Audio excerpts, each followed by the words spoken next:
The sound of my daughter's hand striking my face echoed through the cathedral like a gunshot. For a moment, time froze. 300 guests gasped in unison. The music cut off, and I stumbled back, clutching my burning cheek.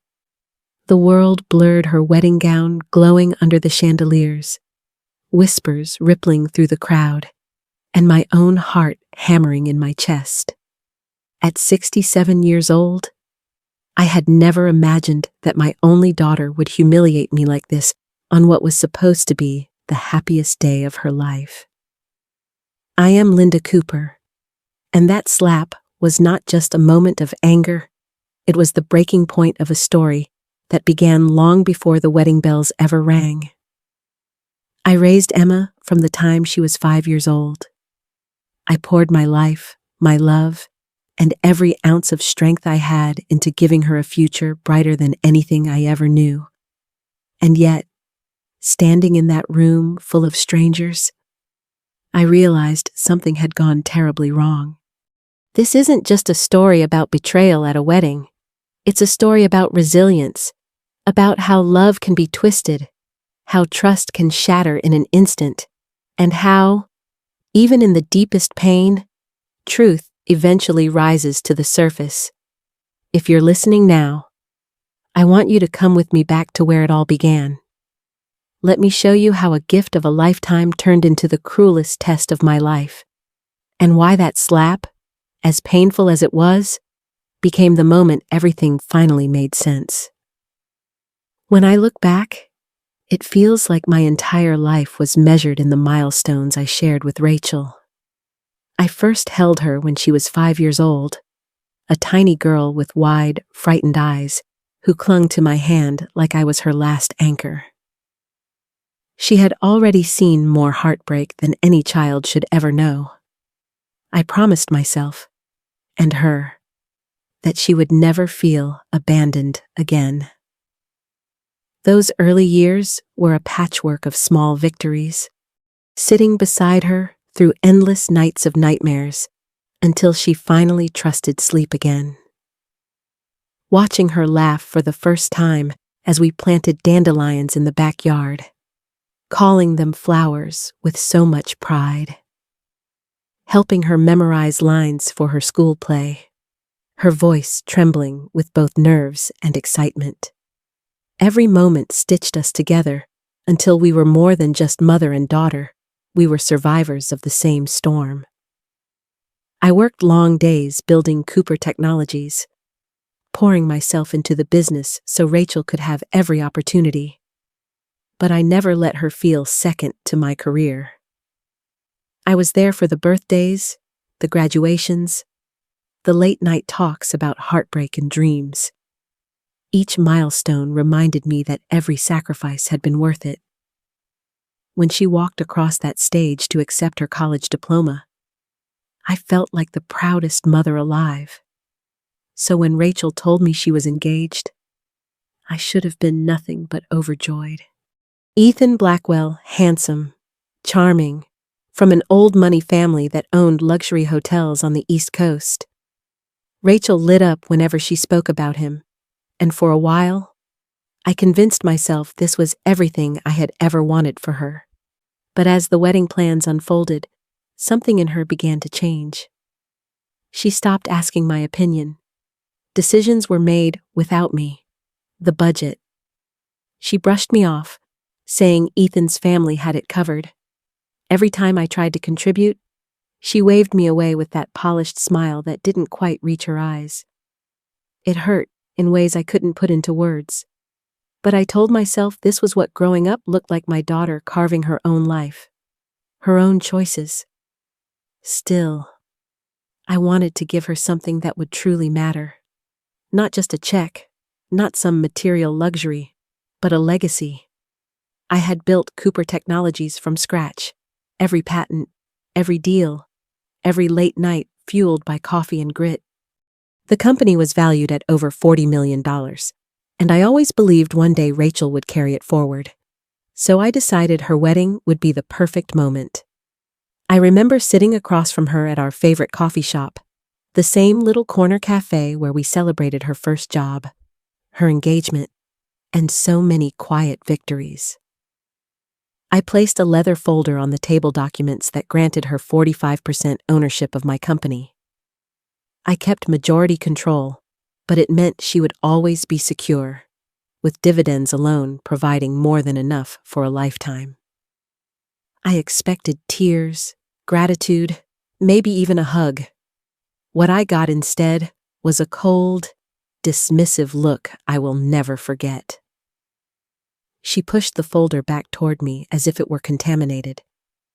She told me she wanted no part of it, that she had no interest in being chained to boardrooms or financial reports.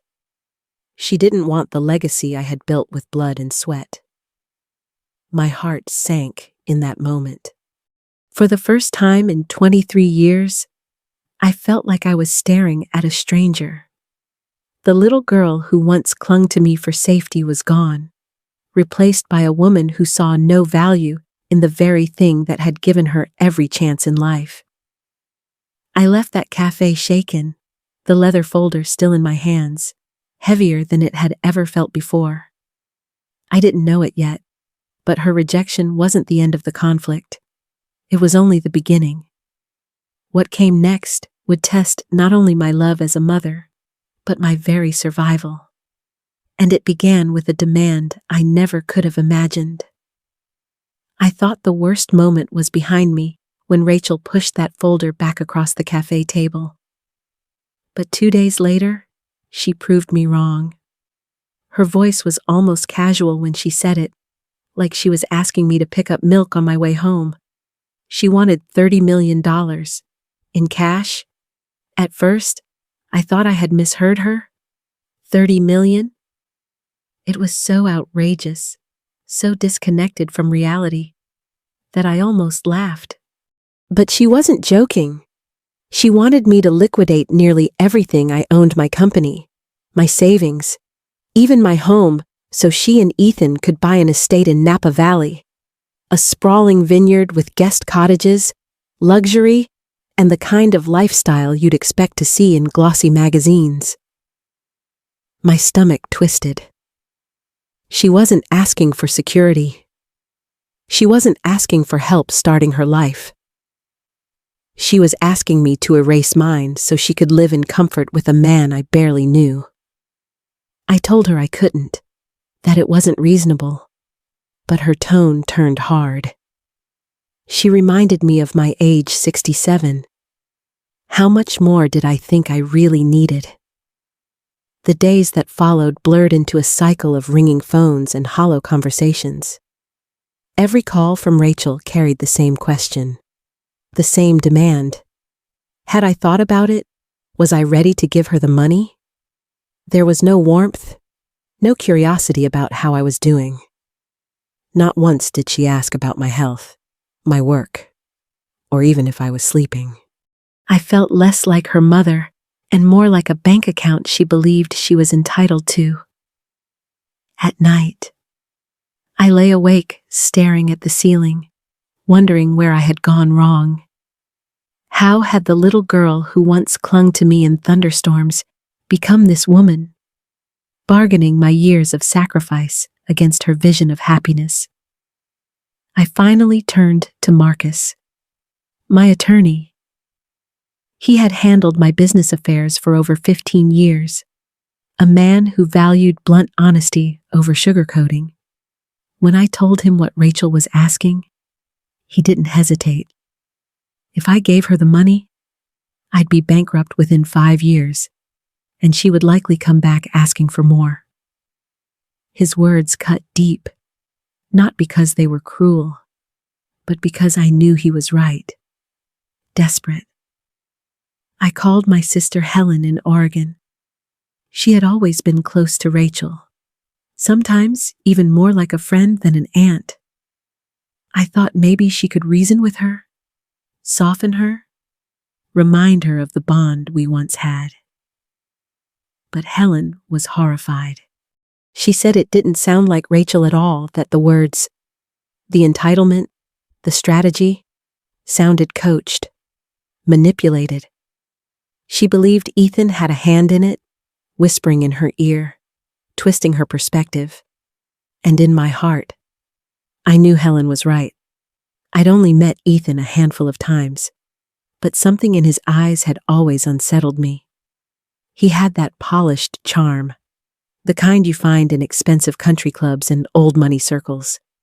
But underneath it, there was calculation. The way he looked at me, it wasn't like he was seeing a future mother-in-law. It was like he was tallying numbers in his head. By the week of the wedding, the tension was unbearable. Rachel's calls became daily, sometimes more than once. Each conversation chipped away at me, her voice swinging between pleading and demanding. It felt like I was standing on a shrinking island, every option eroding until all that was left was submission or conflict. I remember sitting in my living room the night before the rehearsal dinner, the house silent except for the buzz of my phone on the coffee table. I couldn't bring myself to answer. I already knew what she'd say. I already knew what she'd want. And yet, despite everything, a small part of me still hoped she'd come to her senses, that she'd call just to say she loved me, that she was nervous about the wedding, that she wanted me there beside her for reasons other than money. But that call never came. Instead, I carried a growing weight in my chest, a dread I couldn't shake. Something was coming.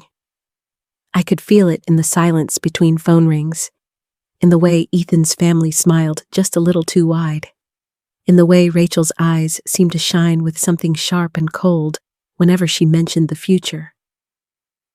I didn't know exactly how, but I knew the explosion was inevitable.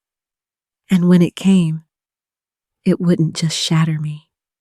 It would shatter everything. The wedding day was waiting, and with it, a storm I could no longer hold back.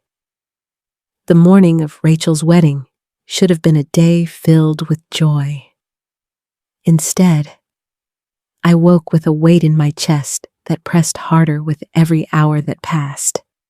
By the time I walked into the Blackwell Estate's grand ballroom, the sense of unease had settled into my bones. The room was breathtaking. I'll give them that. Crystal chandeliers cast golden light over tables draped in white silk. Towers of roses perfumed the air, so heavy and sweet it was almost suffocating. 300 guests filled the space: politicians, business moguls, people whose names carried weight in circles I had never belonged to. Their laughter rang out, polished and hollow, while I stood there feeling like an intruder in my own daughter's life. Ethan's family orchestrated every detail. I was a guest, nothing more. The seating chart placed me far from Rachel's bridal table, tucked among distant acquaintances. Every time I glanced toward my daughter, radiant in her gown, I felt pride surge, only for it to crumble when I remembered the conversations leading to this moment, the demands, the rejection, the wall she had built between us. Dinner was nearly finished when Rachel rose to speak. Her veil shimmered under the lights, her voice confident, amplified by the microphone. She thanked her guests. She praised Ethan. She charmed the crowd with practiced elegance. And then she said it that her mother had given her $30 million as a wedding gift. The room erupted in applause. Champagne glasses clinked, and heads turned toward me with admiration. But all I felt was fire racing through my chest. $30 million. She knew it wasn't true. She knew what I had offered, what I couldn't give. And yet here she was, parading me as if I were some benefactor of unimaginable wealth. I stared at her, my hands trembling against the linen tablecloth. I could have stayed silent, let the lie live, but the weight of it crushed me. Every eye in that ballroom burned against my skin, and I knew I couldn't let this stand. So I stood, My chair scraped against the marble floor, sharp enough to cut through the applause. My voice shook at first, but the truth poured out. I told them what I had really offered, that I had tried to give Rachel nearly half my company, the legacy I had built from nothing, that I could not and would not hand over $30 million in cash. The applause died instantly. The silence was deafening. 300 faces turned back to Rachel, waiting for her to explain. And in that moment, I saw her composure crack. Her cheeks flushed crimson, her lips pressed tight, her perfect bridal image beginning to crumble under the weight of exposed truth. She walked toward me, every step sharp and deliberate. My heart pounded. I wanted to reach for her, to explain, to beg her to understand that all I ever wanted was her security, her happiness. But she didn't come to me for understanding. She came to destroy. Her hand struck my face with such force that the sound echoed through the hall. My cheek burned instantly. Tears sprang to my eyes, and the crowd gasped as one. Some rose to their feet, others turned away, and I stood frozen, my dignity shattered in front of strangers. Rachel's voice cut through the silence, sharp and furious, though the words themselves blurred in my memory. What I will never forget was the look in her eyes, anger. Yes, but something darker too.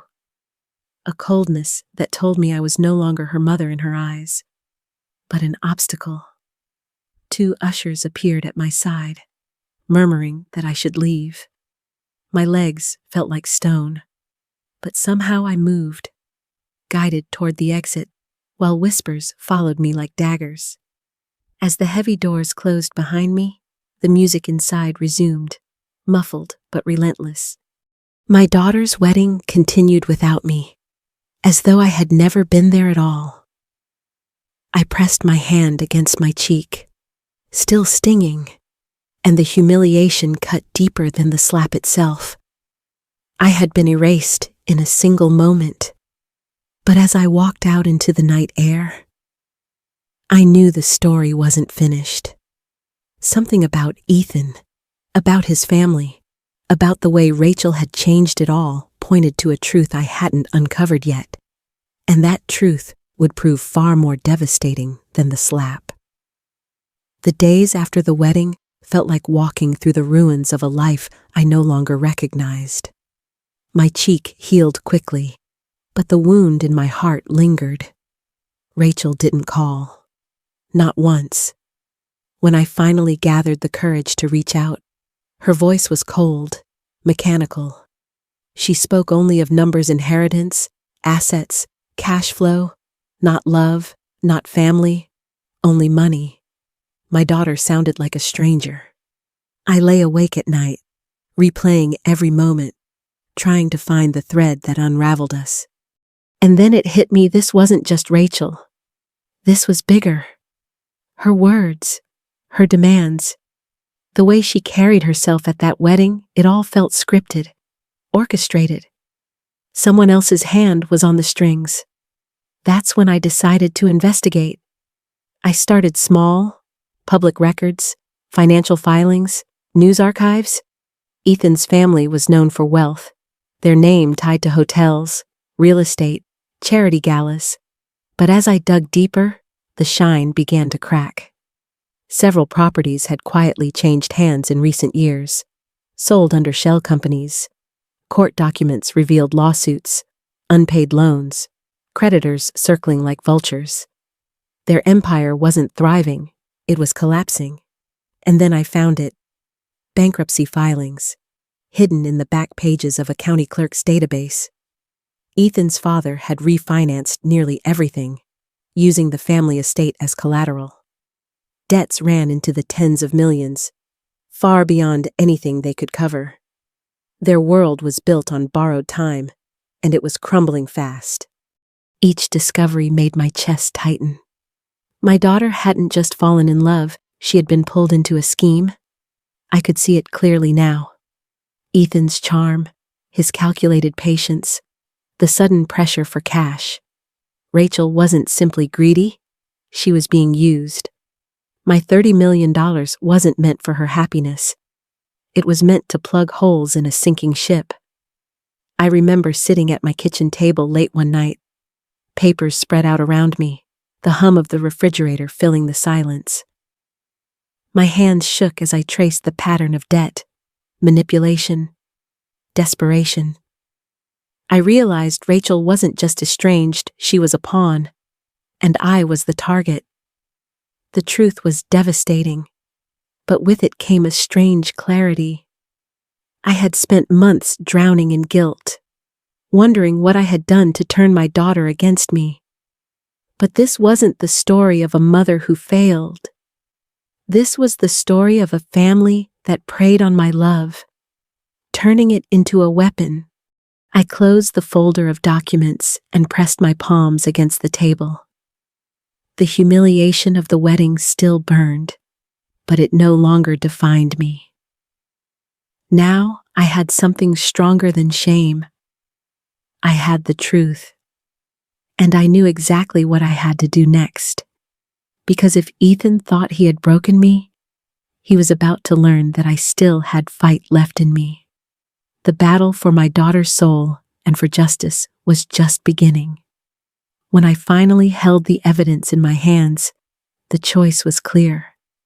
I walked into the FBI office with a folder full of documents, bankruptcies, hidden debts, fraudulent transfers. For months, I had been made to feel powerless, but in that moment, I felt something I hadn't felt in a long time: control. The investigation moved faster than I expected. Within weeks, Ethan's carefully polished image began to crumble. His family's empire was revealed for what it truly was: a house of cards built on lies and exploitation. The night I learned he had been taken into custody, I sat alone in my kitchen, a quiet sense of justice washing over me. For once, the silence felt comforting, not suffocating. Rachel's awakening was slower and more painful. At first, she resisted, clinging to the man she thought she loved. But as the headlines spread and the truth could no longer be denied, I saw the walls around her break. Her anger gave way to shame, and shame gave way to something even harder: humility. She came to me one evening, her eyes swollen from tears, and for the first time in years, she asked for guidance, not money. The marriage was annulled, the contracts shredded, and Rachel began the long road of rebuilding. To my surprise, she asked to sit with me at the office, to learn the business she once dismissed. She didn't promise perfection, but she showed willingness, and that was enough. For me, it wasn't just about saving a company or exposing fraud. It was about reclaiming my voice as a mother and showing my daughter that love, even when tested, can survive betrayal. And as I closed that chapter, I knew the hardest part was over. What remained was the lesson, the kind of truth you carry for life. Looking back, I realized the slap at that wedding wasn't the end of my story. It was the beginning of something harder, but far more important. I learned that love is not about giving endlessly until you're empty. It's about standing firm in truth, even when it costs you. Betrayal broke my heart, but it also opened the door for healing, honesty, and resilience. Sometimes protecting your family doesn't mean saying yes, it means having the strength to say no. And sometimes the deepest fractures create the space for the strongest bonds to grow again. If my story touched you, I'd love to hear yours. Share your thoughts, like this video, and leave a comment below.